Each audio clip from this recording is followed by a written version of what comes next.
मिंबर नूर पर जलवाबार जानशीन शाह सिमना और जानशीन शाह मीरा सादाते गिरामी वक़ार उलमाए ज़वील एहतराम खुसूसियत के साथ हज़रतुल अल्लाम सैयद रईस अशरफ साहब अदाम अल्लाहु इक़बालहु, हज़रतुल अल्लाम सैयद जामी अशरफ साहब क़िबला अदाम अल्लाहु इक़बालहु, मोइनुल मशाइख़ हज़रतुल अल्लाम मोइन अशरफ साहब क़िबला अदाम अल्लाहु इक़बालहु, दीगर असातीन मिल्लत रफ़ीक़ गिरामी हज़रत डॉक्टर निसार मारफानी, जुमला हाज़िरीन अहले सुन्नत व जमात, अस्सलामु अलैकुम व रहमतुल्लाहि व बरकातुहू। अल्हम्दुलिल्लाहिल हन्नानिल मन्नान अल्लज़ी खलक़ल इंसान व अल्लमहुल बयान वस्सलातु वस्सलामु अला रसूलिही सय्यिदिल इंसी वल जान व अला आलिही व अस्हाबिही ज़विल खैरि वल इहसान। अम्मा बअद फ़अऊज़ु बिल्लाहि मिनश शैतानिर रजीम, बिस्मिल्लाहिर रहमानिर रहीम। वअतसिमू बिहब्लिल्लाहि जमीआ वला तफ़र्रक़ू, सदक़ल्लाहु मौलानल अज़ीम। बारगाह रिसालत मुआब सल्लल्लाहु तआला अलैहि वसल्लम में दुरूद पाक का हदिया पेश करें। अल्लाहुम्मा सल्लि अला सय्यिदिना व मौलाना मुहम्मदिन मअदनिल जूदि वल करम व आलिहि व अस्हाबिहिल किराम व इब्निहिल करीम व बारिक व सल्लिम सलातन दाइमतन सरमदन अबदा। अज़ीज़ान गिरामी वक़ार, हर चीज़ का एक वक्त मुकर्रर है। ऐ रज़ा, हर काम का एक वक्त है, दिल को भी आराम हो ही जाएगा। पिछले 2 साल से शाह मीरा की बारगाह में हाजिरी के लिए बारहा इरादा बनता रहा। हज़रत सैयद जामी अशरफ साहब क़िबला ने हुक्मन फरमाया भी था, लेकिन हमारे आने का या किसी के दावत देने का मतलब नहीं है। जो इस मकाम का बादशाह है, जब वो हुजूरी की इजाजत दे दे तो हर कोई आ सकता है। आज इजाजत के दरवाजे खुल गए और फकीर कादरी दरबार में हाजिर हो गया। अज़ीज़ान गिरामी, जिस अजीम आस्ताने पर हम बैठे हुए हैं, उस कुतुबुल अक़ताब की औलाद में से है जिसकी मिंबर बनी गर्दने औलिया। उस कदम की करामत पे लाखों सलाम। जो वली कब्ल हुए या बाद हुए, सब अदब रखते हैं दिल में मेरे आका तेरा। सारे अक़ताब जहां करते हैं काबे का तवाफ, काबा करता है तवाफ दरे वाला तेरा। उस सैयदी गौसुल वरा के अजीम जानशीन के दरबार में हम हाजिर हैं। मुझे चंदा यहाँ के हालात बताने की ज़रूरत नहीं। मुरीदीन का ये सिलसिला देखकर, इस मैदान में बैठे हुए इस जम्मे गफ़ीर को देखकर एक अजीब सी कैफियत तारी है। काश मैं बहुत पहले ही यहाँ आ गया होता। वजह यह है मेरे अजीज़ों, खंबात एक छोटे से कस्बे का नाम है या एक छोटे से गांव का नाम है, और जहाँ तक हमें सुनने में आया कि एक जंगल था, यहाँ पर कोई आबादी नहीं थी, लेकिन एक आले रसूल के कदम यहाँ पर आए हैं। गौसे पाक का साहबजादा यहाँ आराम कर रहा है, लेकिन उसकी खिदमत के लिए भी जिसको चुना गया वो भी आले गौस है, वो भी आले रसूल है। एक बात मैं आपको बताता हूँ, बहुत सारे लोगों को ऐसा लगता है, मुझे स्टेज पर चढ़ते हुए देखते हैं, उतरते हुए देखते हैं, बस इतना ही जाहिर बहुतों को यूट्यूब पे दिखता है, तो बड़ा आसान लगता है कि यहाँ स्टेज पे चढ़ते हैं बड़ी इज्जतों के साथ, उतरते भी हैं बड़ी इज्जतों के साथ, लेकिन इस मिंबर पर आने तक के लिए जो हमारा सफर होता है वो कोई नहीं जानता। कभी कभार 25 घंटे, कभी कभार 36 घंटे का सफर। मैं ये मिसाल इसलिए दे रहा हूं, इस सजे हुए संवरे हुए माहौल को देखकर कुछ लोगों के दिमाग में ये बात आती है, हजरत रईस अशरफ साहब को पका पकाया हुआ हलवा मिल गया। ये जंगल को मंगल बनाने में कई साल बीत गए। हजारों साल नरगिस अपनी बेनूरी पे रोती रही। बड़ी मुश्किल से होता है चमन में दीदावर पैदा। आज बदगुमानी करने वालों की एक अलग कतार है। उन लोगों को ऐसा लगता है कि माहौल जम गया है और इनको पका पकाया हुआ मिला है। अरे नादानो, सफर करो, तुम्हें पता चलेगा 40 साल का सफर क्या होता है। नारे तकबीर, नारे रिसालत, उर्से सरकार शाहे मीरा, हमारी ताकत, हमारी हिम्मत।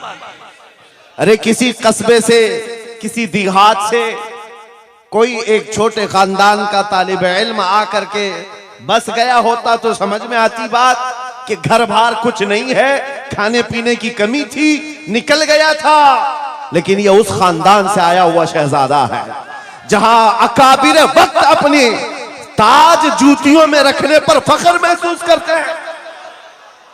मखदूम अशरफ सिमनानी किसी छुपे हुए शहजादे का नाम नहीं है, हिंदुस्तान की मांग का नाम है। मांग ना हो तो कोई खूबसूरती नहीं है। महबूबे सिमनानी, शाहे सिमना, उस आस्ताने का ये शहजादा सैयद अशरफ, रईस अशरफ। आपको ऐसा लग रहा होगा कि इनकी फजीलत में मैं बयान करने के लिए खड़ा हूं। आमतौर पर मेरी आदत नहीं है, लेकिन मैं हकीकत बोलने का हमेशा आदी हूं। उसकी वजह भी है। अभी नाज़िम इजलास आपसे कह रहे थे, नाज़िम इजलास ये बात कह रहे थे, ये किस तरह से निडर होकर के ये बात बोलते हैं, मेरी बात नहीं है। आप मुंबई चल करके देखें, मोइनुल मशाइख जिस वक्त चाहे, जिस मामले पर चाहे खुल करके बोलते हैं। या अगर मैं बोलता हूं, बात सिर्फ इतनी है मेरे अजीजों, हक बोलने के लिए खून साफ होना चाहिए और माँ बाप अच्छे होने चाहिए। नारे तकबीर, नारे रिसालत, उर्से सरकार शाहे मीरा, वो हाफिज़े नामूसे रिसालत।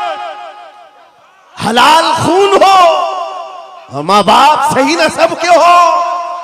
हक बोलने में डर किस बात का है, खौफ किस बात का है। मैं बात इसलिए कह रहा हूं, कोई अगर किसी देहात से, किसी जगह से निकल करके आया हुआ होता, हालात का मारा हुआ होता और आकर के किसी जंगल में कोई घर बनाने की कोशिश कर रहा होता, तो तुम ये कहते बांग्लादेश से आया है बेचारा, बर्मा से आया हुआ है बेचारा। ये उस आस्थाने से आया है जहां वक्त के बादशाह भी अपनी निस्बत पर फख्र करते हैं। शाहे सिमना का सैयद रईस अशरफ को क्या कमी थी? क्या माँ बाप कमजोर थे? क्या खानदान कमजोर था? क्या उनके पास नसब की कमी थी या दौलत की कमी थी? कुछ न हो करके अगर सब छोड़कर एक जंगल में आकर आबाद होता है, यह आले रसूल की शान है, यह आले रसूल की शान है। इसलिए मैं आपको बिला मुबालगा ये बात कह रहा हूं। मुझे फख्र है इस बात के लिए क्योंकि मेरे बाप ने बचपन से हमें 3 चीजें सिखाई है जो रसूल पाक की हदीस है। मेरे आका ने फरमाया, अल्लिमू औलादकुम सलासा खिसाल, हुब्ब नबीयिकुम व हुब्ब अहली बैतिही व तिलावतल कुरआन। मेरे आका ने फरमाया, अपने बच्चों को 3 बातें सिखा करके जाना। नंबर 1, अपने नबी की मोहब्बत सिखाओ। नंबर 2, नबी की अहले बैत की मोहब्बत सिखाओ। और नंबर 3, कुरान पाक सिखा कर जाओ। हमें बचपन से हमारे माँ बाप ने ये तालीम दी है। इसीलिए आप इस चीज को महसूस करें। मेरे लिए जो सरमाया आखिरत है, जिसको मैं समझता हूं, यही वो मिंबर है जहां मेरे इधर भी उधर भी वो सादात बैठे होते हैं जो करंट से ज्यादा मुझे पावर दिया करते हैं। आज आपको क्या लगता है मेरे बाजुओं में जो ताकत नजर आती है, एक ही वजह है, मेरे बाप ने अहले बैत के कदमों में बैठना सिखाया है, उनका एहतराम सिखाया है, और मुझे इस बात पर नाज है। हजारों कोशिशें कर ली दुनिया ने मुझे झुकाने की, मुझे झुकने नहीं देता धर्म ज़हरा के बच्चों का। नारे तकबीर, नारे तकबीर, नारे रिसालत, नारे हैदरी। अल्लामा मुफ्ती सलमान आसारी, अल्लामा मुफ्ती सलमान आसारी और से सरकार शाहे मीरा। लब्बैक लब्बैक लब्बैक या रसूल अल्लाह। लब्बैक लब्बैक या रसूल अल्लाह, लब्बैक लब्बैक लब्बैक या रसूल अल्लाह। मैं उन चीटरों से कहना चाहता हूं जो अपने जमात में बैठकर गद्दारी करते हो, अगर तुम्हें अहले बैत के चेहरों पर भी निफाक है, इनकी मोहब्बत में तुम्हारे अंदर बुग़्ज़ है, तो फिर अपनी आखिरत का सोचो, अपनी आखिरत का सोचो। किसके पास जाओगे, किसके पास जाओगे? आपको पता है उमर इब्ने खत्ताब व अमीरुल मोमिनीन, जिसके रौब से कैसर और किसरा कांपते थे, हजारों नहीं लाखों का लश्कर एक नाम से थर्राता था, लेकिन वही वक्त का खलीफा अमीरुल मोमिनीन उमर इब्ने खत्ताब जिस वक्त मिंबर पर खड़े होकर मस्जिद नबवी में खिताब कर रहा है, रसूलुल्लाह का बेटा, हम गरीबों का गमगुसार हुसैन आजम तशरीफ लाते हैं। मस्जिद में आकर मिंबर पर देखा और कहा, मेरे बाप के मिंबर से उतर जाओ, अपने बाप के मिंबर पर जाओ। ये किसने कहा? हजरत उमर ने। नहीं कहा बच्चा कहां से आ गया। हुजूर के इंतकाल के बाद अहले बैत का सिलसिला खत्म हुआ, फौरन वक्त का खलीफा उतर आता है। अमीरुल मोमिनीन मिंबर से नीचे आ गए, घुटने जमीन पर रखा, घुटने जमीन पर रखा और कहा, शहजादे आपने बिल्कुल सच कहा, यह मिंबर आपके बाप का है, यह आपके नाना का है, मेरे बाप का कोई मिंबर नहीं। उमर के पास जो कुछ है वो आपके नाना का है, जो कुछ भी है वो आपके नाना का है। खाते हैं इनके घराने का, भोंकते हैं इनके घराने पर। ये न मिजाजे फारूकी है, न ये मिजाजे सिद्दीकी है। आपको मैं बताऊं, फिर हजरत उमर ने क्या कहा, अगर शहजादे आप इजाजत दे दें तो मैं मिंबर पर चढ़ूं। उनके सामने बोलने की जसारत किसकी थी? लेकिन रसूलुल्लाह की आल हमारे लिए सरमाया आखिरत है। ये नबी पाक की आल की मोहब्बत ईमान की अलामत है। बेटा उमर फारूक रज़ी अल्लाह ताला अन्हु का है, आम नहीं है, वो भी सहाबी रसूल हैं, सहाबी रसूल हैं। बाहर किसी मामले में तकरार हो गई इमाम हुसैन के साथ, वो हजरत अली के बेटे, ये हजरत उमर के बेटे। आपको ऐसा लगता हो तो सुनो, हजरत उमर तो खिलाफत पर थे, हजरत अली नहीं थे उस वक्त। हो सकता है छोटी उम्र में कुछ बहस हो गई, बहस होने के बाद ये तकरार हुई, तो इमाम हुसैन ने अब्दुल्ला बिन उमर, हजरत उमर के बेटे को सिर्फ इतना कहा, तुम मेरे से क्या बहस कर रहे हो, तुम्हारा बाप मेरे नाना का गुलाम है, तुम्हारा बाप मेरे नाना का गुलाम है। हजरत उमर के बेटे को यह बात लगी कि कैसे मुझे ये टॉन्ट, कैसे मुझे ये ताना। दौड़ करके आए हजरत उमर के पास, कहा बाबा आज अली के बेटे हुसैन ने क्या कहा पता? कहा क्या कहा बेटा? कहा हमारी तकरार हो रही थी, इसमें उन्होंने बुला करके मुझसे ये कहा कि तू मुझसे किस बात पर लड़ता है, तेरा बाप तो मेरे नाना का गुलाम है। हजरत उमर ने कहा ऐसा कहा उन्होंने, ऐसा कहा? कहा सच कह रहा हूं बाबा, ऐसा ही कहा। कहा बुला ला हुसैन, बुला ला। तलब किया गया, इमाम हुसैन को बुलाया। बेटा हजरत उमर का, हो सकता है उस वक्त उनको ये ख्याल हो कि शायद जज्र तौबीक हो जाए, डांट डपट हो जाए। हजरत उमर आते हैं, कहते हैं ऐ हुसैन इब्ने अली, ये मेरा बेटा जो कह रहा है क्या ये बात सच है? क्या आपने इसको ऐसा कहा कि तेरा बाप मेरे नाना का गुलाम है? इमाम हुसैन ने कहा, हाँ सच बोलता हूं। हाँ मैंने कहा। कहा कह के बताओ कैसे कहा, कह के बताओ कैसे कहा। कहा मैंने इनसे कहा तेरा बाप मेरे नाना का गुलाम। हजरत उमर ने कहा और एक बार कहो। फिर कहा और एक बार कहो। उसके बाद उमर इब्ने खत्ताब की आंखों से आंसू निकले। कहा अपने बेटे को क्या बेहतरीन तकरार करके आया है। ये हुसैन यहां गवाही दे रहे हैं, कल क़यामत के दिन ये इतना कह दे मेरी जिंदगी वसूल है।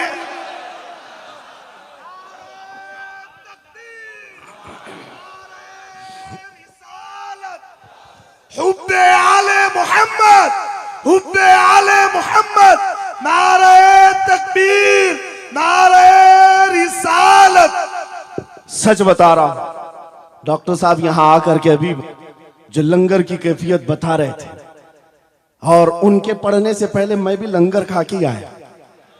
आपको एक सच्ची बात बता रहा हूं, शाह मीरा के सामने मिंबर पर बैठा हूं, मुझे आखिरी वक्त तक ये ख्याल नहीं हो रहा था कि मैं किस बात पर बात करूं, मैं बयान किस चीज पे करूं। मैंने जो कुछ शुरू किया था शायद ये शाह मीरा ने मुझसे बुलवाया। अब सुनो, जो कुरान पाक की मैंने आयत पढ़ी, रब ने फरमाया वअतसिमू बिहब्लिल्लाहि जमीआ। ऐ लोगों, सब के सब अल्लाह की रस्सी को मजबूती से पकड़ो।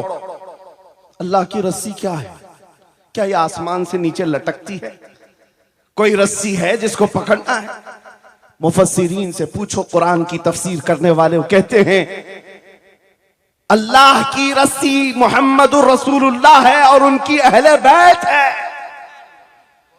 उनके अहले बैत को अल्लाह की रस्सी कहा गया है। सबके सब मिलकर के अगर इस रस्सी को पकड़ ले, मेरे अजीजों, ये इख्तिलाफात, ये इंतिशारात, ये जिस कदर आज हमारे दरमियान तफर्रुकात शायद नहीं होते। हमारा मरकज, हमारा मावा, हमारा मलजा एक ही है। इस मिंबर ने आज लोगों को यह सिखाने की कोशिश की है, तुम जिस तरह मशरब और सिलसिलों में बट करके ये समझते हो कि मेरा खित्ता अलग है, इसका खित्ता अलग है, मेरे अजीजों, ये एक पूरा सिलसिला है, 700 साल पुराना सिलसिला, 700 साल पुराना सिलसिला। मगर इस मिंबर पर बैठ करके इश्क मोहब्बत के नारे लगवा रहे हैं। वजह यह नहीं है कि यहां की कोई पब्लिसिटी है, बल्कि ये बताना है इसलिए कि अहले बैत ही ये जानते हैं, जो हमारे नाना की कदर करेगा हम जिंदगी भर उसकी कदर करेंगे। आपको क्या लगता है आला हजरत का नाम, उनके मसलक का नाम रोटी सेकने के लिए लिया जाता है? मेरे अजीजों, आला हजरत का नाम, मसलक आला हजरत का नाम इसलिए लिया जाता है, डाल दी कल्ब में अजमत मुस्तफा सैयदी आला हजरत पे नारे तकबीर, नारे रिसालत, इश्क मोहब्बत, इश्क मोहब्बत, इश्क मोहब्बत, इश्क मोहब्बत, उर्से सरकार शाह मीरा। मुझे मेरे मुर्शिद गिरामी हुजूर ताजुश शरिया रहमतुल्लाह ताला अलैह एक बात कह करके मिस्र भेजे थे। जाने के वक्त कहा था, नाम की कोशिश मत करना, हुजूर का काम करना। और उन्होंने ये शेर पढ़ करके कहा था, आखिरी महफिल थी उस वक्त, मेरी तालिब इल्मी की जमाने की बात कर रहा हूं, ये पढ़ करके बयान किया था, आला हजरत को देखना। उन्होंने ये खुद कहा है, बेनिशानों का निशान मिटता नहीं, मिटते मिटते नाम हो ही जाएगा। आला हजरत उस सिक्के राइजुल वक्त का नाम है जिसने हर दिल पर राज किया, हर खानकाह पर राज किया है। मेरा एक जुमला मैं अक्सर मजमों में कहता हूं, अक्सर तकरीरों में कहता हूं, एक बात समझ करके चलो, शाह मीरा के उर्स में आने वालों, मेरा एक फार्मूला सुनना है। अगर इज्जत चाहते हो, वकार चाहते हो, ये जुमला याद करो, उनकी बात करो, हर दिल पे राज करो। बस रसूलुल्लाह की बात करो, हर दिल पे राज करो।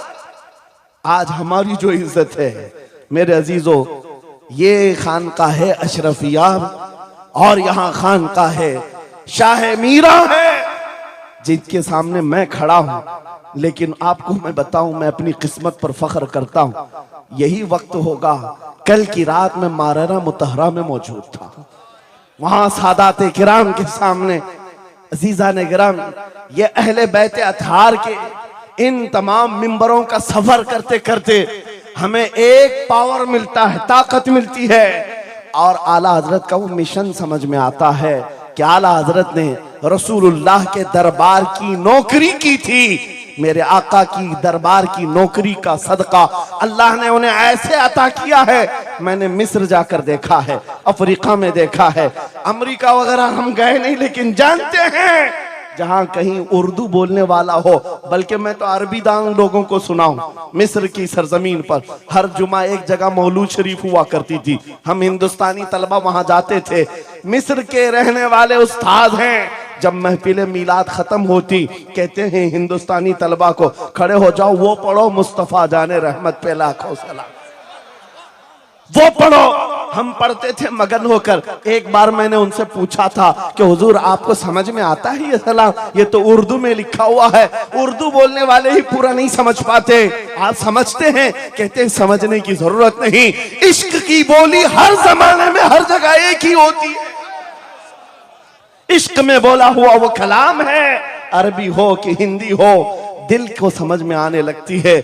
मैं ये बात कहने जा रहा हूं मेरे अजीजों, उस रस्सी को मजबूती से पकड़ो, इख्तिलाफात नजर नहीं आएंगे, बात खत्म हो जाएगी। आज से 2 साल कबल एक कुत्ता यहां पर हिंदुस्तान में भौंकता था, खिंजीर का बच्चा जब नबी पाक की शान में भौंकता था, इस फकीर ने उसे ललकारा था। मेरा नाम, मेरी इमेज लोगों के सामने है, मैं वाकया तफसील से नहीं बता रहा हूं, मैं अपनी बात आपके सामने ये रखना चाहता हूं। जिस वक्त उस खबीस मलऊन को पुकारा, आपको पता है हम तो एक छोटे से इलाके से उसको पुकारे थे, लेकिन निशाना सटीक जाकर लगा और उसके बाद कुत्ता बिलबिलाया भी, मैदान में आने की बार बार कोशिश करता रहा, लेकिन अब तक वजूद नहीं है। लेकिन उसके बाद मैंने देखा है, महीना 2 महीना 3 महीने गुजरे होंगे, हर मुल्क से, अफ्रीका से, ऑस्ट्रेलिया से, न्यूजीलैंड से, अमेरिका से, हर जगह से लोगों ने मुझे मैसेज भी किए, खुतूत अरसाल किए, वहां से रिसाले भेजे और दादो तहसीन के साथ दुआएं दी। लेकिन साथ एक बात मैं बता रहा हूं, उन जमातों के बड़े बड़े लोग जिनसे हमारा कोई रिश्ता ही नहीं है, उनके बड़े बड़े अमीरों ने भी लेटर पैड में लिख करके दिया, कहा मौलाना आप बरेलवी हैं, आपसे हमारा इख्तिलाफ है, लेकिन जिस नबी पाक की शान के लिए आप खड़े हैं, हम सब छोड़कर आपके साथ खड़े होने को तैयार हैं। हम आपके सामने आज ये बात कह रहे हैं, ऐ सुन्नियों, हम तो दूसरों को बुला भी नहीं रहे, हम तो तुम्हारे इत्तेहाद की बात कर रहे हैं। लेकिन इत्तेहाद का नुक्ता एक है, जब तक तुम एक एक छोटे खूंटे को पकड़े रहोगे, हर कोई तुम्हारे साथ उलझता रहेगा। उस अजीम दरख्त को पकड़ लो जिसकी जड़ें तहतुस सरा में है, जिसकी शाखें औजे सुरैया पर है, और वो मोहम्मदुर रसूलुल्लाह की जात। उस नाम को मजबूती से पकड़ो, जिसको इकबाल ने क्या बेहतरीन अंदाज में बताया, आबरूए मां ज़नामे मुस्तफास्त, हम सबकी इज्जत आबरू मुस्तफा के नाम से। अगर ये बात पर इत्तिफाक हो जाए, सारी चीजें भूल जाओगे, सारी चीजें भूल जाओगे। मेरे अजीजों, आज मुझे इस बात पर कोई भी आपत्ति नहीं, धरा बराबर भी झिझक नहीं। हो सकता है कुछ लोगों को ऐसा लग रहा हो कि डरे सहमे स्टेज पर आए होंगे, यहां पर बड़े बड़े खानकाह अशरफिया के सादात मौजूद हैं, उनसे हम ये बात खुल करके कहते हैं। मेरे अजीजों, हम डरे सहमे स्टेजों पर जाने वालों में से नहीं हैं, जहां जा रहे हैं खुल करके जाते हैं, और ये बात देख करके जाते हैं, जहां मेरे नबी की अजमत बोली जाएगी वहां हम अपनी गर्दनें झुका कर जाएंगे। यहां पर मिशन आला हजरत को तरवीज दिया जा रहा है। आला हजरत का वही तो मिशन था क्या मिशन था आला हजरत का जो आपने अपनी जिंदगी भर दिया है? अपने दिल का है उन्हीं से आराम, सौंपे हैं उन्हीं को सब काम। लौ लगी है कि उस दर के गुलाम चारे दर्द रजा करते हैं। आला हजरत फाजिल बरेलवी का वो मिशन यहां से दिया जा रहा है। मैं यहां से एक मजबूत मैसेज देना चाहता हूं। हमारे सारे सिलसिले ये हमारी अजमत के लिए, हमारी जीनत के लिए, लेकिन सारे सिलसिलों की इंतहा मदीना तैयबा है। सारे सिलसिलों की इंतहा मदीना तैयबा है। तुम्हारा पीर जितना भी बड़ा हो, देखने में बहुत बड़ा भी दिखता हो, लंबा चौड़ा जुब्बा पहनता हो, बड़ा अमामा भी पहनता हो, सब कुछ हो, लेकिन अगर नबी का वफादार नहीं तो वो कुत्ते से जलील है। पीर नहीं है, वो कुत्ते से जलील है। और अगर तुम्हारा पीर पैबंद लगे, कपड़े उलझे भाल में है, लेकिन उसके सामने बैठो तो नबी की याद आने लगे, यह सिलसिला हक्का की अलामत है। हुजूर पाक सल्लल्लाहु तआला अलैहि वसल्लम हमारा महवर है, मेयार है। तुम जहां कहीं जाकर के आओ, घूम करके आओ, इस बात पर तुम्हें आज जमा होना चाहिए, इस बात पर जमा होना चाहिए। हुजूर पाक सल्लल्लाहु अलैहि वसल्लम की अजमत बोलो, हर दिल पर राज करो। आज सदियां बीत गई, एक कलाम सबको याद है। अभी मैं आपको बताऊं, 2 साल पहले किस कुत्ते ने क्या भौंका हुजूर की शान में, लोग भूल गए। हो सकता है, और भूलना भी चाहिए, याद रखने की चीज ही नहीं। आपको तो थोड़ा बहुत याद होगा, दिल्ली से भौंकता था, कोई लखनऊ से भौंकता था, नबी की शान में गुस्ताखी करता था। ये तो तुम्हारे जमाने की बात कह रहा हूं, 2 साल में भूल गए, लेकिन 1400 साल पहले आशिक रसूल ने कहा था, वह अहसनु मिन कलम तरक़त आईनी व अजमलु मिन कलम तलिदिन निसाउ खुलिक़त मुबर्रअन मिन कुल्लि आइबिन कअन्नका क़द खुलिक़त कमा तशाउ। हस्सान बिन साबित रसूलुल्लाह के सहाबी हैं, हुजूर को देखकर कहा था, आपसे ज्यादा हसीन मेरी आंखों ने देखा नहीं, आपसे ज्यादा खूबसूरत किसी माँ ने जना नहीं। ये कलाम आज भी गूंजता है, हर एक को पता है। पता ये चला, नबी की अजमत बोलने वाला हमेशा जिंदा रहता है और भौंकने वाला मौसम के कीड़ों की तरह गायब होता है, खत्म हो जाता है। इसलिए कौन सी जिंदगी चाहिए, देख लो। आपके सामने मिसालें हैं, इसलिए मैं जिक्र करता हूं, वरना मैं अपने ये मुकद्दस स्टेज गलीज लोगों के जिक्र से नापाक भी नहीं करना चाहता, किसी के नाम लेकर के, वरना डर की बात नहीं, डर से नहीं। आपको पता है, एक राफजी कुत्ता दीन बदल कर निकला था लखनऊ से, धर्म परिवर्तन और मीडिया की सुर्खियां बटोरने के लिए, हॉट कुर्सी पर जाकर बैठकर, ये सब प्रोपेगेंडा है। उनको ये लगता था कि खलबली मच जाएगी 30 करोड़ मुसलमानों। अरे बड़ा आदमी दीन छोड़कर चला गया, मुसलमानों से हट करके दूसरे धर्म में चला गया, नाम भी बदल लिया, धर्म भी बदल लिया, सब छूट गया और गया। 6 महीने तक धोतियों के नीचे उनका फुजला चाटता रहा और उसके बाद पता चला कि पुजारियों ने किक मारकर निकाल दिया, खत्म हो गया। 6 महीने के बाद आकर एक गुफे में बैठकर वीडियो बनाने लगा, मुख्यमंत्री जी, प्रधानमंत्री जी, मेरे जान को बचा लो। 6 महीने में ही तुम्हारा ये हशर हो गया। धोबी का कुत्ता, ना घर का ना घाट का। 100 साल पहले आला हजरत ने ये फरमाया था, या रसूल अल्लाह, जो तेरे दर से यार फिरते हैं, दर बदर यूं ही खार फिरते हैं।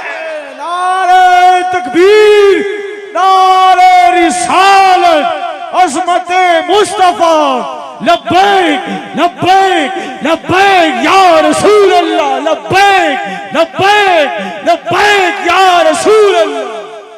बस ये दौलत तुम्हारे अंदर आ जाए, जब मिंबरों के करीब हो जाओ, जब कभी मसाजिद या खानकाहों के करीब हो जाओ, औलिया कामिलीन का अदब अपनी जगह पर, वो असल नहीं है, असल वो रसूलुल्लाह की जात। मौलाना रोम फरमाते हैं, मौलाना जलालुद्दीन रूमी औलिया के बारे में कहते हैं कि कुछ लोग ये समझ बैठते हैं कि औलिया हमारे पीराने इज़ाम, मेरे अजीजों, ये जरिया है नबी तक पहुंचाने का। और अगर कोई पीर तुमको रसूलुल्लाह तक नहीं पहुंचा रहा है तो फिर वो 2 नंबर वाला है। वो हुजूर की अजमत नहीं बताता, हुजूर तक नहीं ले जाता, वो 2 नंबर का है, झूठा है। मौलाना रोम फरमाते हैं शीशे पर कभी दिन के वक्त सूरज की रोशनी पड़ती है और शीशे को तुम जिधर घुमाओ सामने भी रोशनी पड़ती। बचपन में हम करते थे, छोटा सा शीशा लेते, सूरज को दिखाते और उस पर रोशनी आती है, जिधर भी करो इधर उधर रोशनी जाती रहती है। मौलाना जलालुद्दीन फरमाते हैं वो जो जमीन पर इधर उधर रोशनी घूम रही है वो शीशे की रोशनी नहीं है, धोखा मत खाना, ये सूरज की रोशनी है। सूरज की रोशनी शीशे पर पड़ी और ये शीशा जिधर घूमा उधर रोशनी। इसलिए याद रखना, पूरी जमीन पर जितने औलिया कामिलीन हैं ये शीशे के मानिंद हैं। इनके दिलों पर जो रोशनी पड़ती है वो मदीना तैयबा गुंबद खजरा से आती है और ये फिर जिस तरफ जाते हैं उस तरफ रोशनियां होती हैं। लेकिन साथ में तुम्हें ये याद रखना कि ये रोशनियां असल नहीं, इनके कल्ब पर जो रोशनी पड़ रही है वो गुंबद खजरा से आ रही है। बस वो असल चीज को मजबूती से पकड़ो। कुरान यही कहता है वातसिमू बिहब्लिल्लाहि जमीआ, अल्लाह की रस्सी को मजबूती से पकड़ लो। आबरूए माज़ना में मुस्तफास, उनके जो हम गुलाम थे खल्क के पेशवा रहे, उनसे फिरे जहां फिरा फिराई कमी वखार में। सबब कुछ और है जिसे तू खुद समझता है, जवाल बंदे मोमिन का बेजरी से नहीं। इकबाल ने कितने अच्छे अंदाज में ये मैसेज दिया था। आपको एक बात मैं बताऊं, पेट में दर्द हो रहा है और आपको पता है किसी को भी अल्लाह ना करे कैंसर है, लेकिन फिर भी वो छुपाते हुए ये कह रहा नहीं गैस हुआ है, हाँ एसिडिटी हुई है, चूरन खाए घूम रहा है। अरे बड़ी बीमारी है, तुझे पता है अगर तो खुल करके इलाज कर ले। इकबाल कहते सबब कुछ और है जिसे तू खुद समझता। तुमको मालूम है हमारे जवाल का सबब क्या है, तुमको सबको मालूम है, बोलते क्यों नहीं?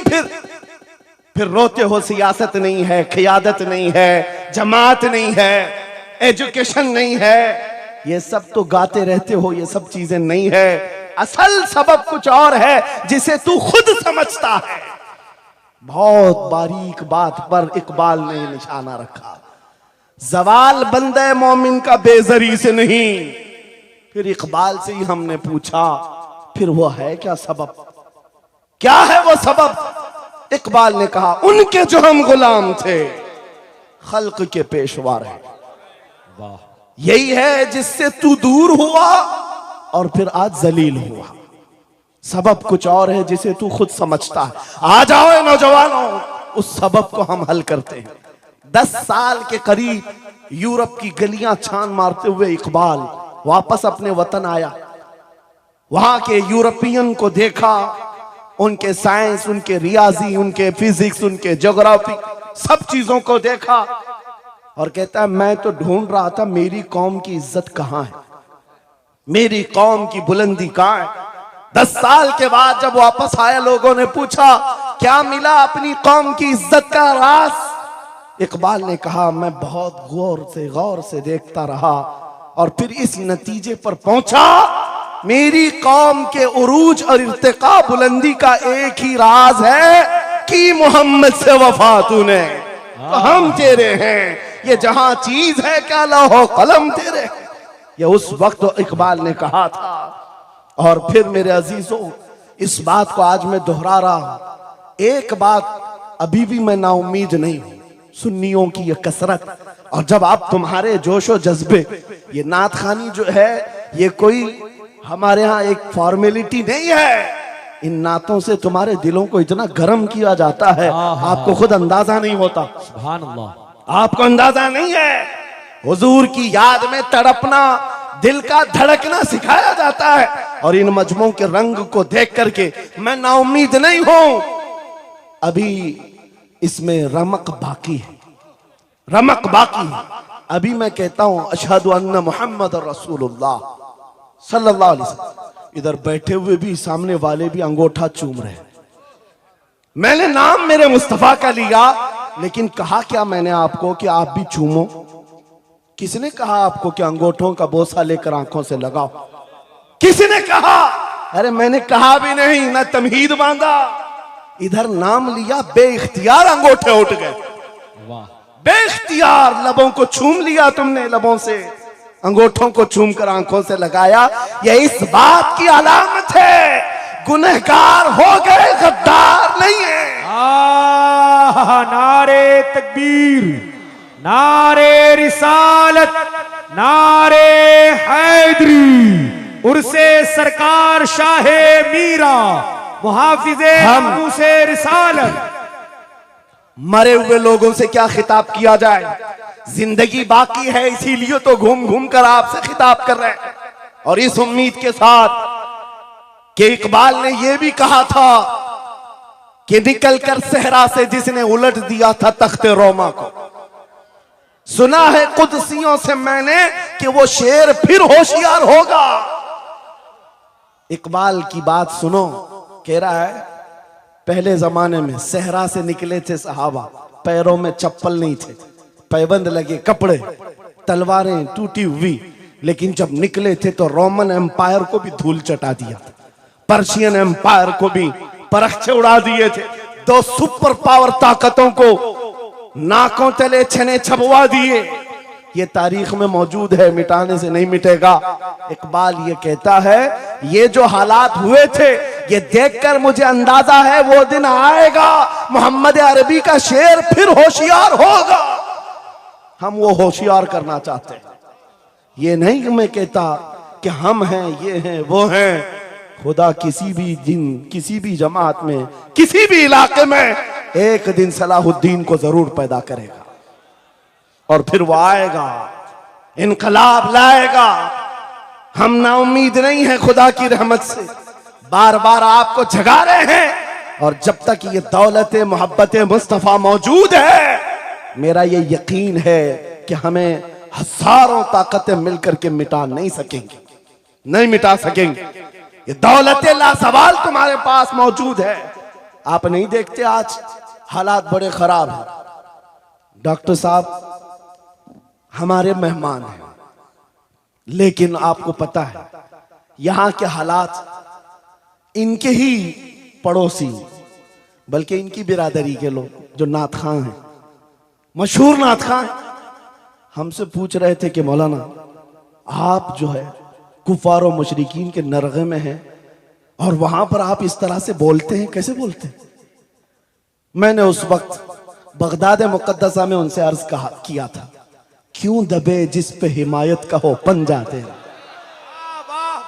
क्यों दबे जिस पे हिमायत का हो पंजा तेरा, शेर को खतरे में लाता नहीं कुत्ता तेरा। हाँ, हम तादाद में कम हैं, हम तादाद में कम हैं, और बड़े हालात के मारे हुए हैं, लेकिन हमें अपनी तारीख याद है। बदर में भी तादाद कम थी, उहद में भी तादाद कम थी, और सबसे बड़ी तादाद तो करबला में कम थी, लेकिन फतह का झंडा आज भी करबला वालों का ही लहरा रहा है। सुभान अल्लाह। तादाद माने नहीं रखती, कभी मत जाना इन सब मामलात पर। आज जो ढकोसले पैदा किए जाते, तुम्हें मुर्दा किया जा रहा है। कुछ मत बोलो, हालात बड़े खराब हैं। इनसे पूछो तुम्हारे बाप दादा के जमाने में हालात अच्छे थे, वो भी कहेंगे हालात उस वक्त भी खराब थे, उस वक्त भी खराब थे। हरे सुबह अजल की बात कर रहा हूं, इस्लाम का सूरज तुलू हुआ कि मक्का के हालात खराब ही थे, मदीने हुजूर हिजरत करके गए, हालात खराब ही थे। मैं आपको बताऊं, मेरी फिक्र करने वाले उलमा, बड़े बड़े सादा, बहुत दुआ करते हैं, लेकिन साथ में ये भी कहते हैं थोड़ा सा एहतियात से, क्या आपका होना यहां कौम के लिए जरूरी, इफादा इस्तिफादा लोगों का चलता रहेगा, फायदा होता रहे। मैं एक बात कहता हूं, मैं तो बहुत छोटा सा, बल्कि मैं कोई घास के लायक भी नहीं। इमाम हुसैन का होना कितना जरूरी था। सहाबा कराम के जमाने में अहले बैत का वो सबसे बड़ा चेहरा इमाम हुसैन का होना जरूरी था कि नहीं था? उस वक्त भी ये कहा था सहाबा ने, मक्का से जब करबला जा रहा था ये काफिला, हाथ जोड़कर कहा था मौला हुसैन मत जाए, आप रसूलुल्लाह की निशानी है, आप मत जाए, आपसे खल्के खुदा को फायदा होगा। मेरे अजीजों, मैं ये बात आज कहता हूं, हमारी कोई वकात नहीं, हमारी कोई हैसियत नहीं जो ये समझता है अपनी कुटिया बचाने के लिए कि हमारे होने के बाद बहुतों का फायदा होगा। अरे इमाम हुसैन के होने से कितना फायदा होता, मगर उस हुसैन आजम ने ये नहीं देखा, बल्कि निकल करके उस मैदान में निहत्ते बच्चों के साथ चले आए थे और गर्दन भी कटा दी। ये समरा आज तक देखने को मिलता है। इस्लाम जिंदा होता है हर करबला के बाद। सुभान अल्लाह। इमाम हुसैन ने अजीम उस रुखसत पर नहीं अमल किया था, अजीमत का रास्ता इख्तियार किया, चले आए। उस वक्त भी सहाबा ने उनसे कहा था आपका होना बहुत जरूरी है, लेकिन इमाम हुसैन की नजर में यह बात थी रह लेंगे चंद साल, लेकिन लोगों के दिलों में जो नर्वसपन होगा, शरीयत की धज्जियां उड़ती हुई देख करके बड़े बड़े लोग खामोश हैं, तो आइंदा आने वाली नस्लें भी इसी तरह कंप्रोमाइज करती हुई चली जाएंगी। मेरे अजीजों, मैं आज खुल करके बताता हूं, मेरी पुश्त पनाही करने के लिए बड़े बड़े उलमा मौजूद है, एक भी हुकूमत का कुत्ता नहीं है और ना ही जरूरत है। जब कभी पहली मर्तबा मैं तन्हा खड़ा था मुंबई की सरजमीन पर, हुजूर मोइनुल मशाइख मेरे साथ, उस वक्त भी साथ थे, आज तक है। और ये भी बात बताऊं, आपका मैं मुफ्ती होऊंगा लेकिन इनका बाबू, ये हमेशा एक ही बात, ये सारी चीजें मेरे साथ हैं, लेकिन फिर भी मैं खुल करके आपके साथ ये कहता हूं, बच्चे मेरे भी, बीवी, खानदान मेरा भी है, लेकिन एक चीज सताती है आज भी कि अगर आज आप सबकी बातें सुनकर के हम भी कहें थोड़ा जी लेंगे, हम भी 10 साल 12 साल 14 साल जो जिंदगी मिल जाए जी लेंगे, क्योंकि इनको ना बोलेंगे तो छोड़ देंगे, आसानी से रहने देंगे। लेकिन एक नुकसान हम देख रहे हैं, कल को आने वाली नस्लें पूछेंगी, कल को आने वाली नस्लें पूछेंगी, जब नबी की शान में कुत्ते भौंकते थे, हमारे बाप दादा रोटियां सेका करते थे, उनके दिलों में कौन सा ईमान होगा, उनके दिलों में कैसी बुज़दिली आ जाएगी। लेकिन मेरे अजीजों, ज्यादा से ज्यादा क्या होगा, मौत तो सबकी लिखी हुई है, मेरी भी है, आपकी भी है, किसी दिन बिस्तर पर पांव रगड़कर मर जाएंगे। लेकिन हम ये सोचते हैं जब मरना मुकद्दर है ही, यूं भी तो किसी दिन दुनिया से जाना है, नबी पाक का नाम बुलंद करके जाएंगे। नस्लें इस बात के लिए सीना चौड़ा करके कहेंगी, नहीं, सारे अगर कुत्ते भौंक रहे थे, मेरा बाप मेरा दादा नबी की शान में अज़मत रिसालत के दिफा के लिए तन्हा खड़ा था या उलमा में से कोई खड़ा था, उनके फख्र के लिए इतनी बात काफी है और उनके ईमान के हिफाजत के लिए इतनी बात काफी है। सुभान अल्लाह, सुभान अल्लाह।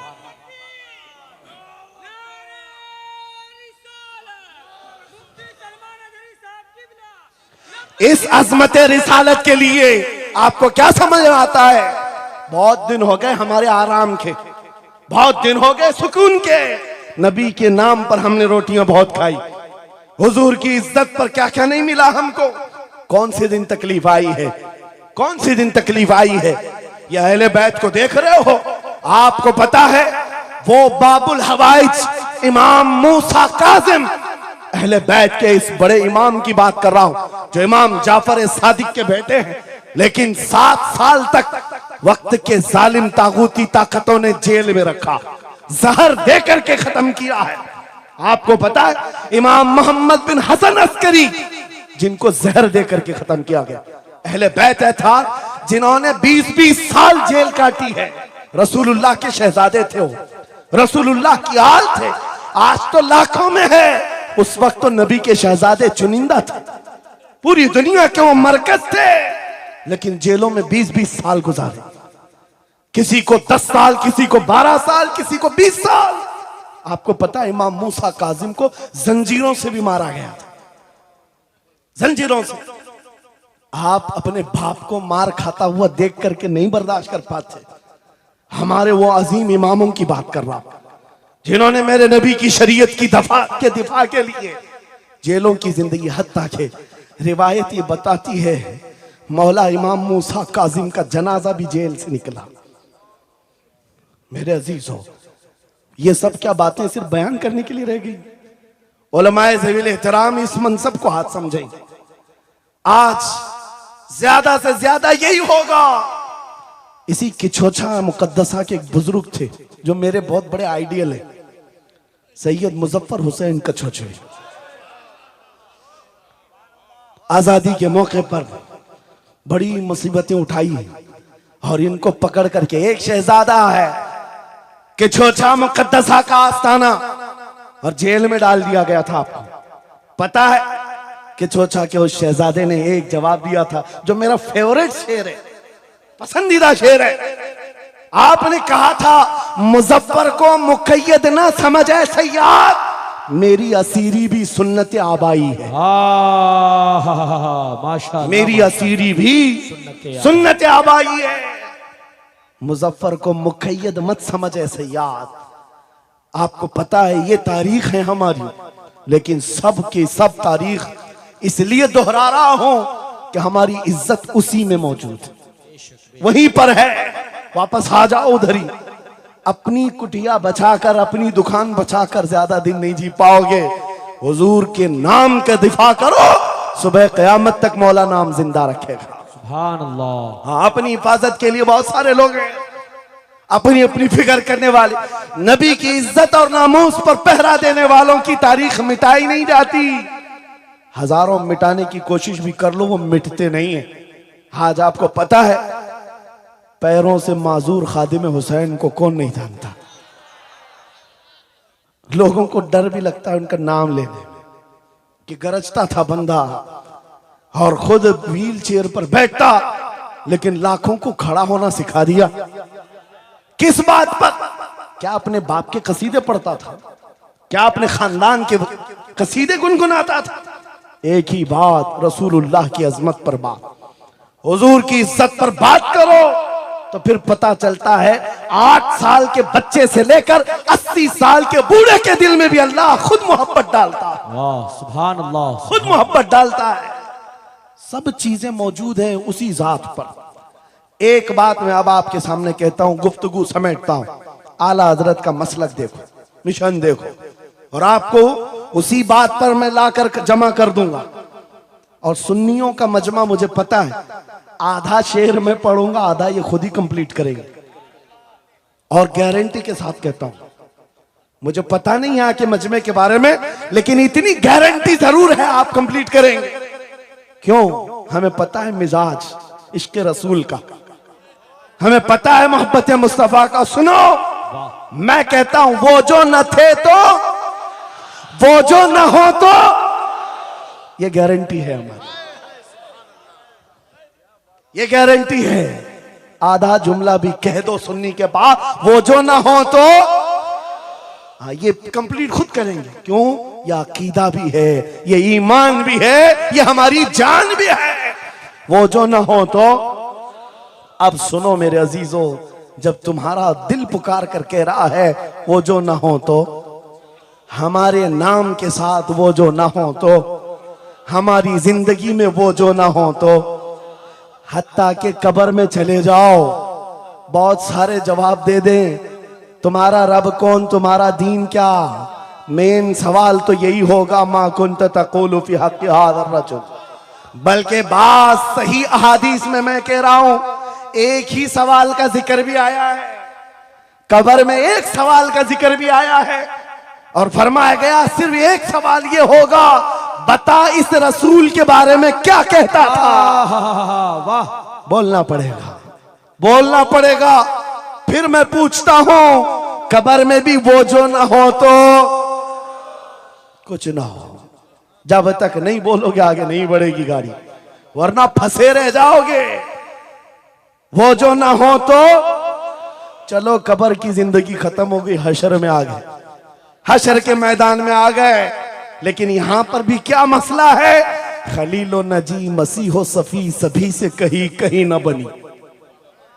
खलीलो नजी मसीहो सफी सभी से कहीं कहीं न बनी। ये बेखबरी की खल्क फिरी कहां से कहां तुम्हारे लिए। वहां पर भी सबके पास फिर करके आती है कौम उसी मोहम्मद रसूलुल्लाह के पास आए। और शफाअत शुरू कहां से हुई? रसूल पाक से शुरुआत हुई।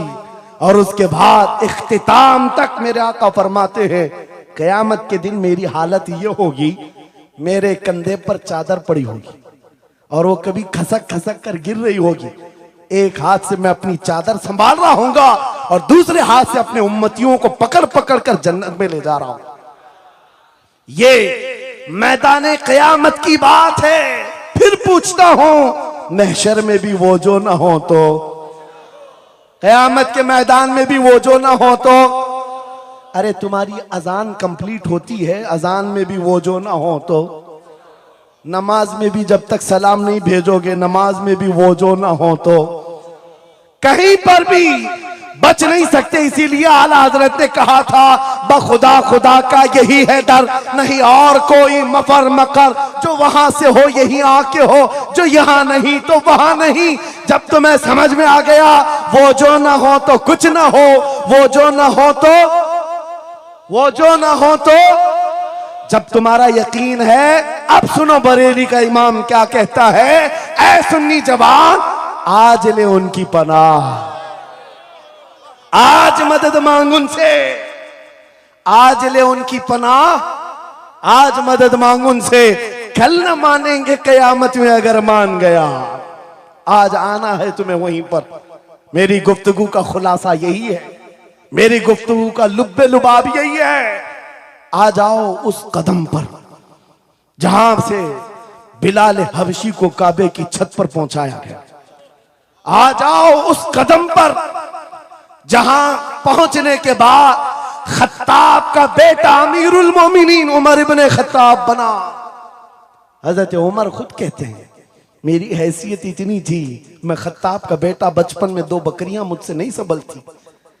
लेकिन एक वक्त आया हजरत उमर 36 लाख स्क्वायर किलोमीटर पर तनहा हुकूमत करते थे। मिस्र, इराक, यमन, शाम, फिलिस्तीन, ये आज का सऊदी अरब हजरत उमर की निगरानी में था। हजरत उमर कहते हैं आज इतने बड़े खित्ते पर उमर की निगरानी है, इसलिए नहीं कि खत्ताब का बेटा उमर है, इसलिए कि मोहम्मद अरबी का गुलाम उमर है। वो जो ना हो तो मेरे अजीजों, जितनों ने इज्जत पाई है उस कदम से पाई। आपको जब ये बात अच्छी तरह मालूम हो जाए, यहां देखो आप, यहां चेहरे बहुत सारे, यहां बहुत सारे चेहरे, और उसमें बुजुर्ग तरीन चेहरा वो सैयद रईस अशरफ साहब का है। लेकिन पूरा मजमा ये बात मेरे साथ यकीन के साथ कह सकता है, इन जवानों से कई ज्यादा हसीन और जमील ये चेहरा है। क्यों? अरे तुम्हारे बॉलीवुड और हॉलीवुड में थोड़ा बुढ़ापा आए तो उसे निकाल दिया जाए, फिर उसकी नहीं चलती।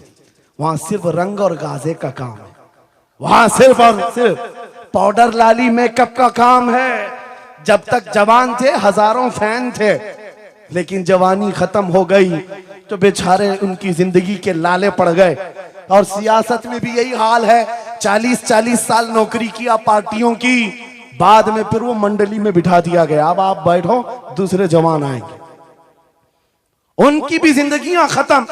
लेकिन एक बात है, नबी पाक का जो गुलाम होता है वो 80 साल का भी हो जाए, उसके अंदर ना पुरानापन आता है ना बुढ़ापा आता है। सुभान अल्लाह। इज्जत वैसी ही बरकरार है, खूबसूरती वैसी ही है। 80 साल का हो कि 90 साल का हो। अरे 75 साल की उम्र में हमने हुजूर ताजुल शरिया को देखा है, और जिन आंखों ने उन्हें देखा होगा वह इस बात की गवाही देते हैं, 1,00,000 खूबसूरत जवानों को एक तरफ रखो और एक तरफ ताजुल शरिया, और देखने वाले की निगाहों को टटोल कर देखना, वो 1,00,000 की तरफ नहीं, इस 75 साला उस अजीम हुस्न को देखने में मां होगा जो हुस्न पाउडर और लाली का नहीं है, इश्क मुस्तफा से मिला हुआ। इज्जत रसूलुल्लाह के कदमों से, उनकी वाबस्तगी से है। तो फिर छोड़ कर ये दर बदर क्यों ठोकर खाते हो? कहां ये बॉलीवुड और हॉलीवुड के चक्कर में पड़ गए? कहां तुम टिकटॉक पर मुजरे करने लग गए? कहां तुम गाने में अपनी जिंदगियां बर्बाद करके अपने दिल में निफाक पैदा करने लग गए? अरे ताश के पत्ते, जुए के अड्डे, शराब की बोतलें, ये तुम्हारी शान नहीं, ये तुम्हारे लिए सेब नहीं देखता। और एक बात याद रखो, तुम जिन इलाकों में रहते हो बहुत सारे दूसरों को देखते हो, वो नाच रहे हैं तो हमको भी नाचना चाहिए, वो ऐसा कर रहे हैं तो हमको भी ऐसा करना चाहिए। शेरों को, कुत्तों को कभी देखना नहीं चाहिए। जो शेर है वो अपनी बिरादरी को देखता रहे, कुत्ते को देखता रहेगा तो फिर अपना शेरपन भी भूल जाएगा। इसलिए याद रखो, तुम खैरे उम्मत हो, तुम्हारा लक़ब कुरान में आया है। तुम नचनियों को मत देखो, शराबियों को मत देखो, जुआरियों को मत देखो, वो गाने पे कैसे थिरकते हैं, वो कैसे नाचते हैं, ये तुम्हारा मतलब नहीं है। तुमको अगर देखना है, खालिद बिन वलीद को देखो, सलाहुद्दीन अय्यूबी को देखो, शिहाबुद्दीन गौरी को देखो, औरंगजेब को बार बार देखो, बार बार देखो। इसलिए कि उन अजीम हस्तियों को देखने वाला ये समझ में आ जाएगा उसे, ये सारी इज्जतें जो है उन नौजवानों ने जो हासिल की, वो सलाहुद्दीन अय्यूबी हो कि खालिद इब्ने वलीद हो कि शिहाबुद्दीन गौरी हो कि औरंगजेब हो कि शहीद टीपू सुल्तान हो, ये सब की इज्जतें मुस्तफा के नाम से, हुजूर के नाम से हैं। आपको पता है खालिद बिन वलीद 125 जंगें लड़े, 125 में से एक भी शिकस्त नहीं खाई अपनी जिंदगी में। उनकी तलवार का वजन 35 किलो का है और ढाल का वजन 40 किलो का है, और उनके पूरे जिस्म में एक बालिश्त जगह भी बाकी नहीं जहां जख्म न लगा। जंगे मौता में एक ही जंग में 9 तलवारें टूटी, पीछे कदम कभी नहीं हटा।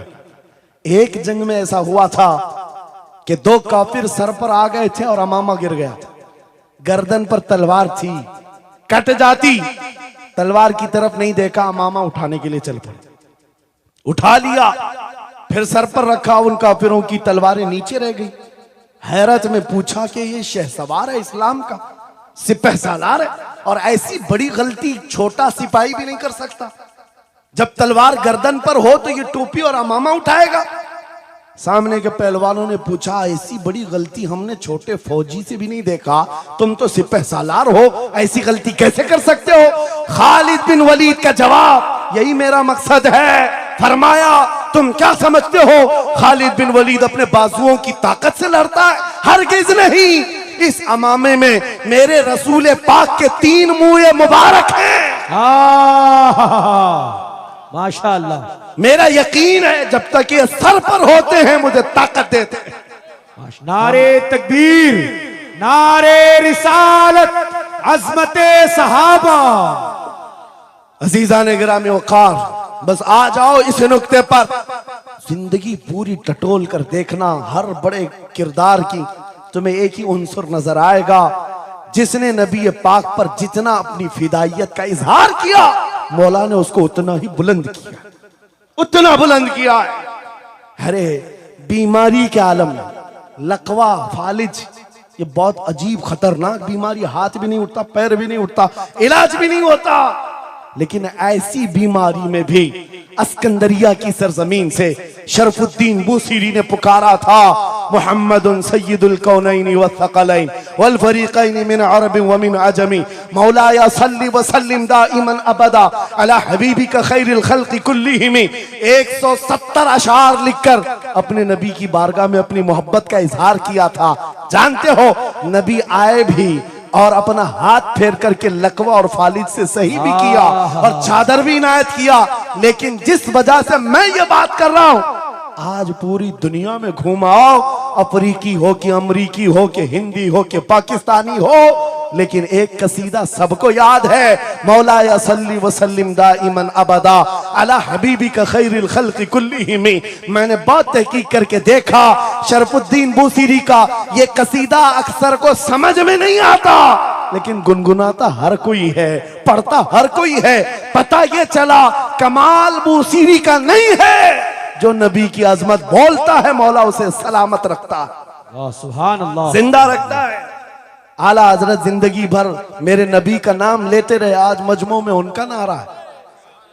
हमारे मजमे उनके नारे के बगैर कंप्लीट भी नहीं होते। हम में से कौन देखा हुआ है आला हजरत? कोई नहीं देखा हुआ है, लेकिन हुजूर के इश्क की बुनियाद पर हर जगह ये चर्चा है। इसीलिए मेरे अजीजों, आओ खिराज अकीदत पेश करते हैं उस बारगाहे मुस्तफा में, और इस बात का अज़्म करके चलेंगे, ये तमाम इख्तिलाफात हटा दो, खत्म कर दो, एक चीज पर जमा हो जाते हैं, जो चीज रसूलुल्लाह ने सहाबा में डाली थी। हजरत बिलाल हबशी को सुना, जानते हैं ना? हबशी थे, काले थे, चौड़े होंठ वाले, चौड़ी नाक वाले जो हबशी होते हैं उनको हबशी कहा जाता। हजरत बिलाल हबशी थे और एक साहबी हजरत अबू जर, इन दोनों के दरमियान झगड़ा हो गया, छोटा सा झगड़ा। झगड़े के दरमियान हजरत अबू जर ने सिर्फ इतना कहा, या उम्मत सौदा, या इब्न उम्मत सौदा, ऐ काली मां के बेटे। हजरत बिलाल को इतना कहा, काली मां के बेटे। हजरत बिलाल को यह बात लग गई और दिल में ये बात रखा और हुजूर की बारगाह में आकर कहा, या रसूल अल्लाह, दिल दुखता है। कहा क्यों? अबू जर ने आज कहा, ऐ काली मां के बेटे। हुजूर जलाल में आए, मस्जिद में आए, मिंबर पर आए, कहा बुलाओ अबू जर। आए और हुजूर पाक सल्लल्लाहु अलैहि वसल्लम ने डायरेक्ट जो फरमाया, हदीस के अल्फाज हैं, अफीकल जाहिलिया, क्या अभी भी तुम्हारे अंदर जमाने जहालत की बुराइयां हैं? 3 बार कहा और उसके बाद हुजूर गजबनाक होकर जैसे ही अंदर गए, हजरत अबू जर तड़पने लग गए, बेकरारी। दौड़ करके आए, हजरत बिलाल का हाथ पकड़ा, कहां है बिलाल? हजरत बिलाल मिल गए तो हाथ पकड़ करके ले आए। मैं किस लिए कह रहा हूं, कान खोल के सुन। छोटी छोटी बातों पर मशाइख से उलझ जाते हो, बड़े बड़ों को आज बदतमीजी के साथ बात करते हो। साहबा में हुजूर ने जो मोहब्बत डाली थी किस बुनियाद पर? हजरत बिलाल का हाथ पकड़कर हजरत अबू जर ले आए मस्जिद में, कहा ओ बिलाल, गलती हो गई, मैंने तुमको इब्न उम्मी सौदा कहा, काली मां का बेटा कहा। हजरत बिलाल कहते वो बात हो गई, खत्म हो गई। कहा नहीं, खत्म नहीं हुई, मेरे नबी नाराज हैं, आका नाराज हैं। फिर क्या किया? हजरत बिलाल ने कहा मैंने माफ कर दी। हजरत अबू जर कहते हैं ऐसे नहीं, ऐसे नहीं। हजरत अबू जर नीचे जमीन पर सो गए। कहा बिलाल, तुम अपना ये काला पांव, इसका तलवा मेरे चेहरे पर रगड़ो, चेहरे पर रगड़ो, ताकि मुझे एहसास हो कि मैंने किससे उलझा है, किससे उलझा है। अपने आप को नीचे लिटा दिया। कहा बिलाल, अपना पांव मेरे चेहरे पर रखो, एहसास जब हो जाए नबी के गुलामों। हजरत बिलाल कंधे पकड़कर उठाते हैं। कहा अबू जर क्या कर रहे हो? मेरा पांव तुम्हारे चेहरे पर, अल्लाह कभी ना करे। आओ सीने से सीना मिलो, मैं जिसका गुलाम हूं उसके तुम भी गुलाम हो। सुभान अल्लाह। यह उनकी इज्जतें थी। एक ही महवर था वो नबी पाक की इज्जत, एक ही मरकज था। काश वो चीज अगर आज आ जाए, ये सब भूल जाएंगे इख्तिलाफात। असल बात ये, जिहालत इतनी भरी हुई है, ये छोटे छोटे तबकों में बट करके पता नहीं किसको किसको कोसते रह जाते हैं। अरे जिसको बोलना हो उसको बोलने से पहले इतना तो सोचो, नबी की बात करता है, हुजूर का गुलाम है, आशिक रसूल है। लेकिन एक बात, तुम खराबियां छोटी सी भी पा लेते हो तो चर्चा करते हो, इतना चर्चा करते हो। क्या ये फरिश्ते हैं? हर एक से गलतियां हैं, हर एक की गलतियां हैं। जितना चर्चा एक गलती को लेकर करते हो, कसम खुदा की बताओ, अपने दिल पर हाथ रखकर उसकी एक अच्छाई मिले तो क्या इतना चर्चा करते? क्यों नहीं करते? इसका मतलब है दिल बीमार है तुम्हारा, जाती हसद है, जिसको लेकर किसी को टॉन्ट करते हो, किसी को तानाजनी करते हो। सोशल मीडिया इस पर भरा पड़ा हुआ है, नए नए मुफत्तिन इस तरह के मुनाजिर आए हुए हैं। फितना अंगेज लोग, वो अपने दिलों का इलाज करें, वरना मुनाफिकत आ जाएगी, मुनाफिकों में शुमार होगा। अरे तुम्हारी एनर्जी गुस्ताखाने रसूल के लिए रखो, आशिकाने रसूल के लिए नहीं। जितनी ताकत लगाना है उन कुत्तों के खिलाफ लगाओ जो नबी पर भौंकते हैं और जो जिंदगी भर नबी की अजमत की नौकरी करते हैं। तुम्हारी जुबानें उनके लिए खुलती हैं। बहुत उम्दा। कैसा आलमिया है, कैसा आलमिया है। जिंदगी भर नबी की नात पढ़ने वाले को एक कूड़ा करकट जमा करने वाला सब्जी बेचने वाले के सामने खड़े होकर अपना ईमान साबित करना पड़ रहा है। बड़े बड़े मशाइख को आज सर्टिफिकेट दिखाना पड़ रहा है, मैं भी मोमिन हूं, मैं भी मोमिन हूं। और किसके सामने? गली कूचों पर, नुक्कड़ पर बैठ करके मुनाजरे करने वालों पर, जिनके ईमान का कोई ठिकाना नहीं। लेकिन मैं आपको कहता हूं, इन गद्दारों से अपने आप को बचाओ। नबी की अजमत जिसके पास देखो, सारे इख्तिलाफात भूल जाओ, उसकी इज्जत करो, बेशक उसकी इज्जत करो। इसलिए कि कल क़यामत के दिन तुम्हें जब खड़ा होना है शफाअत के लिए, तुम भी उसी नबी को पुकारोगे, वो भी उसी नबी को पुकारे। लेकिन एक बात सुन करके जाओ, मेरे आका ने फरमाया मेरा उम्मती, ये नहीं कहा मेरी अहले बैत, अहले बैत का मकाम बहुत बुलंद है। फरमाया मेरा उम्मती दूसरे उम्मती से लड़ पड़ा, और उसके बाद फिर दोनों में एक ने कहा कि मुझे एहसास हो गया, माफ कर दो, और दूसरे ने कहा नहीं माफ करता। हुजूर फरमाते हैं कल क़यामत के दिन वो मेरी शफाअत के करीब ना आए, अल्लाहु अकबर। वो मेरी शफाअत के करीब ना आए। नबी को कितना एहसास है तुम्हें जोड़ कर रखने का, तुम्हारे इत्तिहाद का। हुजूर पाक ने 3 दुआएं की थी मस्जिद इजाबा के पास। एक दुआ नहीं पहुंची, जिसमें वो यही दुआ थी कि अल्लाह मेरी उम्मत को इख्तिलाफात से बचा। ये इम्तिहान है उम्मत का, लेकिन नबी को सबसे ज्यादा इस बात का शौक था कि मेरी उम्मत मुत्तहिद रहे। ऐसा शौक नबी पाक का कि सहाबा को तकरार करते हुए देखना पसंद नहीं करते, सफों में दरार पसंद नहीं करते। आपको पता है हुजूर उस वक्त तक रकात नहीं बांधते जब तक सफें पूरी दुरुस्त नहीं करते। ये इत्तिहाद ही की तो बात थी, दिल से दिल जोड़ना, कंधों से कंधा जोड़ना। और आज हमारा हाल ये हो गया, इत्तिहाद की बात करो तो हम सुलह कुल्ली हो गए। मैं तो अहले सुन्नत व जमात आशिकाने मुस्तफा की बात कर रहा हूं। अरे छोड़ो उन खबीसों को, अपना इत्तिहाद तो कर लो, बहुत उम्दा। अपना इत्तिहाद कर लो। तुम्हारा हर बुजुर्ग पर इत्तिहाद है, गौस पाक तुम्हारे, गरीब नवाज तुम्हारे, मखदूम सिमना तुम्हारे, महबूब इलाही तुम्हारे, लेकिन इनके सब मानने वाले सब अलग। क्यों? ये सारे औलिया का मिशन एक ही है, अजमत रसालत, वाह, अजमत नामूस रिसालत। जब सबका मिशन एक है तो फिर अपने दिल का इलाज करने की जरूरत है। आज बस दिल का इलाज करो। कहीं ऐसा तो नहीं कि शैतान हमें लायानी बातों में मुलविस कर रखा है। तुम्हारा पूरा का पूरा सर घुमा कर रख दिया गया है। जिन चीजों में तुम्हें अपनी एनर्जी खर्च करनी थी, शैतान कहीं और लगा दिया। इसीलिए कुत्ते खुल करके मैदान में आने लग गए।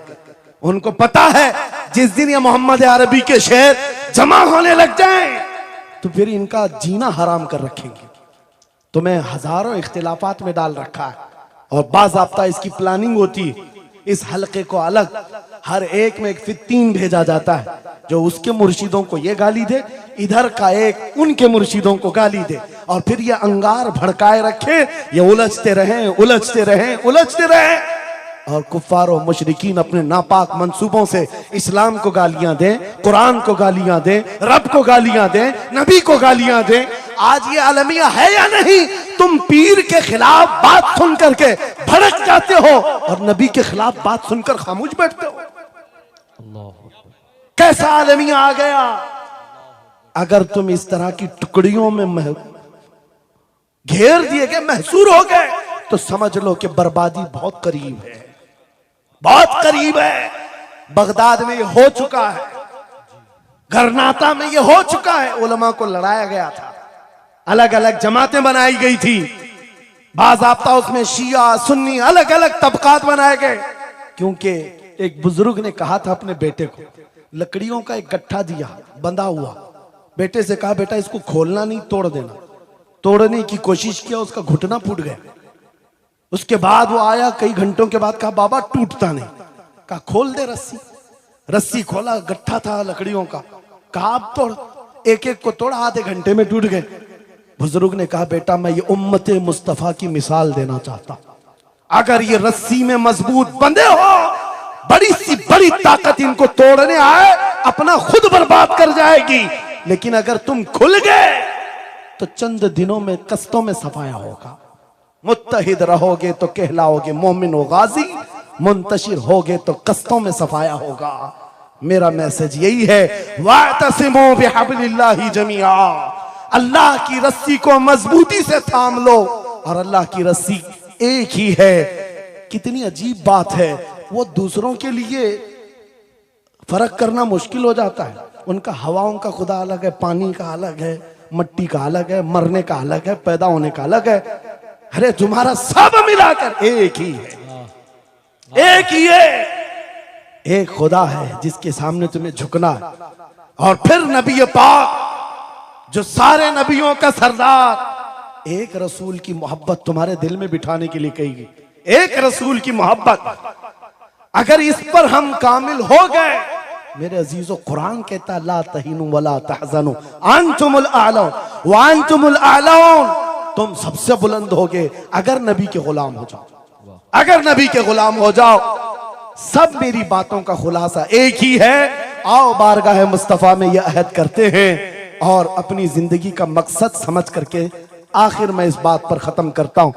यह सूफिया का एक मसलक है, मैं इजाजत लेकर कह रहा हूं, दो जुमले।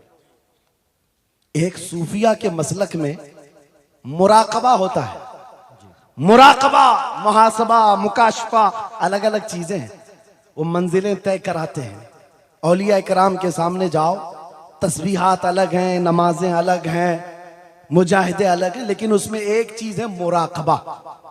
मुराकबा किसको कहते हैं मैं आपको बताता हूं। गर्दन झुकाकर खामोश बैठ जाना, पढ़ना उड़ना कुछ नहीं, खामोश बैठना है, यह मुराकबा है, खामोश बैठना। हजरत जुनैद बगदादी से पूछा गया, अरे खामोश बैठे तो बंदा खामोश तो नहीं रहेगा, सोचेगा, दिमाग तो चलता ही रहेगा कुछ ना कुछ। क्या सोचे, कुछ तो सोचें आती है, खामोश बैठता है बंदा तो सोचता है। हजरत जुनैद बगदादी ने कहा हाँ, मुराकबा मतलब है पढ़ना तो नहीं है, सोचना तो है। कहा क्या सोचना है? कहा बस एक ही बात बार बार सोचना, मैं क्यों पैदा किया गया, मैं क्यों बनाया गया, क्यों पैदा किया गया, बस इतना ही सोचना है। इस मुराकबे पर हर वली अमल करता रहा। और बताऊं मैं आपको, जब किसी का मुराकबा मुकम्मल हो जाए, तुम भी करके देखना, आज के बाद जाओ बैठ करके 1 घंटा ना सही, आधा घंटा नहीं, 10 मिनट आंखें बंद करके सोचो, मुझे क्यों बनाया गया, मुझे क्यों पैदा किया गया, इस जगह क्यों रखा गया।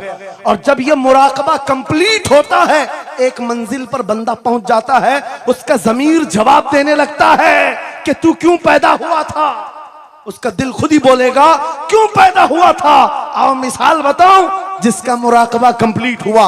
एक मिसाल में मुर्शिद गिरामी हुजूर ताजुश शरिया की बात करता हूं। जब उनका मुराकबा मुकम्मल हुआ होगा, तब दिल जवाब दिया है, जिंदगी ये नहीं किसी की किसी के लिए, जिंदगी है नबी की नबी के लिए। अरे ना समझ मरते हैं जिंदगी के लिए, जीना मरना है सब कुछ नबी के लिए। सुभान अल्लाह।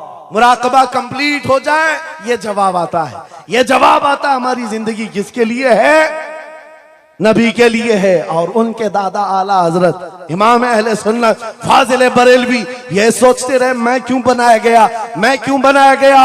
और जब दिल जवाब देने लगा तो अशार की जुबान में कह पड़े, दहन में जुबान तुम्हारे लिए, बदन में है जान तुम्हारे लिए, हम आए यहाँ तुम्हारे लिए, उठे भी वहां तुम्हारे। और सिर्फ हम ही नहीं हैं रसूल के लिए, जमीन और जमा तुम्हारे लिए, मकीन और मका तुम्हारे लिए, चुनी न चुना और बने दो जहां। जब सब नबी के लिए है तो आ जाओ, अर्ज करते हैं उस दरबार में, मैं मुजरिम हूं आका मुझे साथ ले लो, कि रास्ते में है जा बजा थाने वाले, चमक तुझसे पाते हैं सब पाने वाले, मेरा दिल भी चमका दे, मेरा दिल भी चमका दे, मेरा दिल भी चमका दे, बरसता नहीं देख कर अब्र रहमत, हम बदों पर भी बरसा दे, बरसाने वाले। ऐ सुन्नियों, छोड़ दो इधर उधर आस लगाना, छोड़ दो इधर उधर गुहार लगाना, छोड़ दो इनसे उनसे मदद मांगना, इसलिए कि हमारा मरकज एक है, हमारा महवर एक है, जहां से सब कुछ मिलता है, इज्जत भी, दौलत भी, ताकत भी। अरे ये चीज है क्या दुनिया, लौह कलम तेरे हैं, अगर नबी का हो जाए आ जाओ। मैं खत्म कर रहा हूं इस बात पर, इस अकीदे के साथ, कौन देता है देने को, मुंह चाहिए देने वाला है सच्चा, हमारा नबी। लब्बैक या रसूल अल्लाह, लब्बैक या रसूल अल्लाह।